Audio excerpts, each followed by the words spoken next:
Gente, outra notícia que está provocando uma enorme preocupação entre os economistas é a informação que consta ali da própria mensagem do governo, foi recebida pelo deputado Danilo Forte, de que o governo pretende retirar 5 bilhões de reais de investimentos do PAC da meta fiscal. E agora eu vou trazer um pouco de bastidor para vocês sobre isso, fui apurar.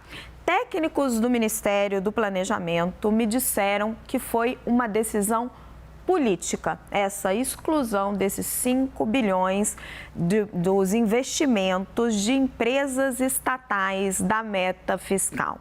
Disseram que foi uma decisão de governo, que chegou para o Ministério e que lá dentro eles avaliam que o importante é que tem um valor delimitado e que na avaliação deles teve uma repercussão um pouco exagerada.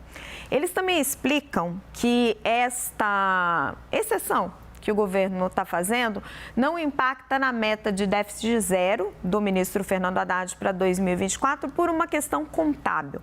Os investimentos que estão sendo excluídos, eles são feitos pelas chamadas empresas estatais não dependentes, que é, por exemplo, Correios, a Serpro, seria a Petrobras, só que a Petrobras já não entrava nessa conta mesmo.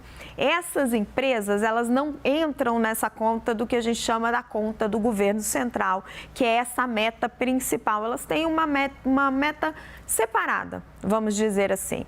Agora, teve uma decisão política do governo de que essas empresas também façam parte do esforço para engordar o novo PAC, o Programa de Aceleração do Crescimento, que remete lá aos primeiros governos do Lula. O mercado, os especialistas em contas públicas receberam muito mal essa notícia.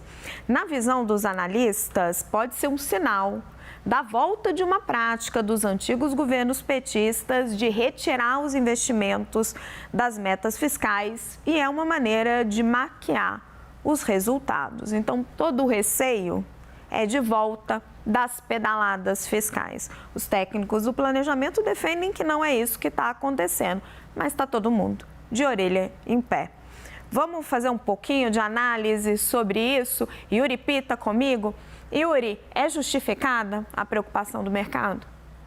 Parte sim, pelo olhar que o mercado tem em relação às contas públicas, sem dúvida. E vale lembrar, Raquel, historicamente, e mesmo o presidente Lula, em alguns momentos, quis propor essa discussão se investimentos públicos devem ser considerados ou não nessas contas para se obtenção do superávit. O fato é que dinheiro é dinheiro, independentemente do seu objetivo. Em especial, quando se tem toda uma problemática aqui no Brasil, um histórico grave de uma série de investimentos públicos que não necessariamente resultam em melhora da economia ou um maior desenvolvimento, etc. Ainda que sejam necessários investimentos em infraestrutura, para isso que o PAC existe, né? A concepção, a ideia mãe do PAC é ser um grande programa para que esses investimentos em infraestrutura resultem em maior crescimento econômico do país, mas há uma série de discussões, ou pelo menos uma falha, né? Uma falta de avaliação concreta, objetiva,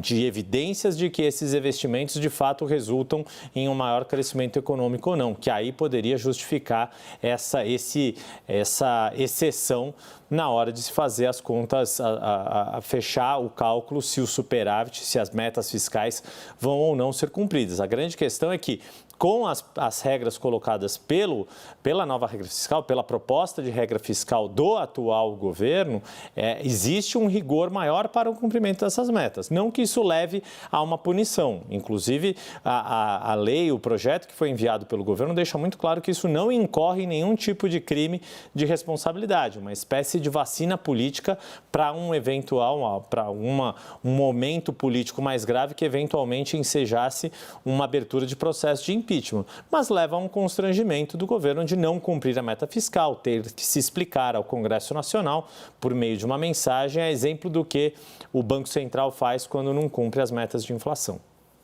Muito obrigada, Yuri.